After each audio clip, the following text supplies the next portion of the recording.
जय जय Shri Ram. Connection Malaysia से कनेक्शन प्रभु का फैमिली का सपोर्ट किया। जय जय श्री राधेश्याम। अधिक मास में वृंदावन धाम में वृंदावन धाम में अधिक मास में मलेशिया से कन्यासन प्रभु उनका फैमिली के तरफ से साधु संत ब्राह्मणों का भोजन है। जाओ ऊपर से ले आज वृंदावन धाम में इस प्रकार का दिव्य साधु संत ब्राह्मणों का भोजन है। सभी साधु संत का आशीर्वाद कन्यासन प्रभु है ना।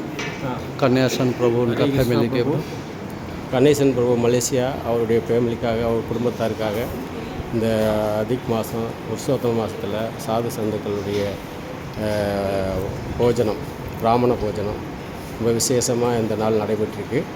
அதை இப்போ அவங்களுக்கு எல்லாருக்கும் தட்சணையாக எல்லாருக்கும் 50 ரூபா கொடுத்து எல்லா சாதுக்களுடைய ஆசீர்வாதத்தையும் கணேசனுடைய குடும்பத்தாருக்கு பெறும்படி இந்த ப்ரோக்ராமை நாங்கள் அமைச்சிருக்கிறோம். இந்த ப்ரோக்ராம் விசேஷமாக நடைபெற்று வந்திருக்கு. கணேசன் அவர்களுக்கு இது அவங்க குடும்பத்தாருக்கு நல்ல ஒரு ஆயுள் ஆரோக்கியம் ஐஸ்வர்யம் எல்லாம் கிடைக்கிறதுக்கு ஒரு நல்ல வாய்ப்பை இது பெற்றுத்தருன்னு சொல்லி இந்த விசேஷமாக தெரியப்படுத்திக்கிறோம். ஹரே கிருஷ்ணா.